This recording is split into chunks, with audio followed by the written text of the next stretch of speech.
হয়, এই মুহূৰ্তত মই উপস্থিত আছোঁ তামোলপুৰ বিধানসভা সমষ্টিৰ নাগৰিজুলিত। আৰু নাগৰিজুলিত ইতিমধ্যে আমি দেখিবলৈ পাইছোঁ নিৰ্দলীয় প্ৰাৰ্থী যি গণেশ কছাৰীয়ে আচলতে ইতিমধ্যে নিৰ্বাচনী প্ৰচাৰ তেওঁ চলাই আছে। আৰু কিছু যি সভা, সেই সভাখনৰ মই কিছু পৰিৱেশ মই পোনপ্ৰথমে দেখুৱাই লৈছোঁ। কিন্তু দৰ্শকসকলৰ জ্ঞাতাৰ্থে মই এটা কথা ক'ব লাগিব যে গণেশ কছাৰী নিৰ্দলীয় হিচাপে খেলিলেও তেওঁৰ কিন্তু BPFৰ পূৰ্ণ সমৰ্থন আছে। কাৰণ BPFৰ পৰা তেওঁ তিনিবাৰকৈ তেওঁ কাৰ্যবাহী সদস্যৰূপে তেওঁৰ যি কাম সেই কাম কৰি গৈছিলে। আৰু তিনিবাৰকৈ তেওঁ কাৰ্যবাহী সদস্য হিচাপে তেওঁ ইয়াৰ পৰা আচলতে নিৰ্বাচিত হৈ আহিছিলে।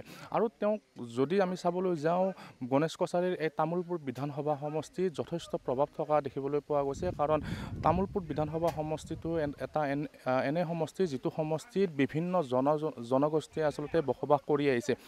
গণেশ কছাৰী আছে মোৰ সৈতে উপস্থিত আছে, কিছু মই কথা পাতিম গণেশ কছাৰীৰ সৈতে। মই পোনে তেখেতৰ ওচৰলৈ আহিছোঁ। দাদা, পোনপ্ৰথমে আপোনাক শুভেচ্ছা থাকিলে।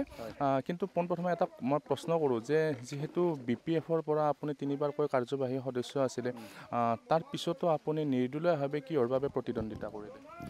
হয়, আমাৰ BPF দলৰ মুৰব্বী হয়তো হাগ্ৰামা মহিলাৰী ডাঙৰীয়াই কৌশলগত কাৰণত তামোলপুৰ বিধানসভা সমষ্টিত পোনপটীয়াভাৱে BPF দলৰ প্ৰাৰ্থী থিয় কৰা নাই। আৰু মই BPF দলে যিহেতু প্ৰাৰ্থী প্ৰদান কৰা নাই, আজি তামোলপুৰ বিধানসভা সমষ্টিত BPF দলৰ বহুখিনি সমৰ্থক আছে, আমাৰ ভোটাৰ্ছ আছে। এই ভোটাৰ্ছসকলে ভোট দিবলৈ জাগা নাই। ইয়াৰ কাৰণে মই ভাবিলোঁ আমি যদি এইবাৰ নিৰ্বাচনত প্ৰতিদ্বন্দ্বিতা নকৰে, আমাৰ যিবিলাক ভোটাৰ্ছ, এই ভোটাৰ্ছবিলাক চেডিলি বেডিলি হ'ব। আৰু অহা 5 বছৰ বা 4 বছৰ পিছত হ'বলগীয়া নিৰ্বাচনত, BTC নিৰ্বাচনত আমি প্ৰতিদ্বন্দ্বিতা কৰিব পৰা ইয়াত ক্ষমতা নাথাকিব। ইয়াৰ কাৰণে আমি তামোলপুৰ বিধানসভা সমষ্টিৰ অন্তৰ্গত 4টা ব্লক কমিটি BPF আছে। আৰু তামোলপুৰ জিলা BPF কমিটি আছে। তেখেতসকলে মোক উদগনি জনাইছে যে আমাৰ BPF ভোটাৰ্ছসকলে ভোট দিব পৰাকৈ এজন ব্যক্তি লাগে বুলি তেখেতসকলে মোক ছাপোৰ্ট কৰাৰ বাবে মই ইণ্ডিপেণ্ডেণ্ট হিচাপে আজি মই ইয়াত থিয় হৈছোঁ। কিমানমান ভোটৰ আশা কৰিছে?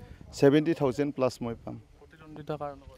প্ৰতিদ্বন্দ্বিতা ডেফিনেটলি UPPL হ'ব।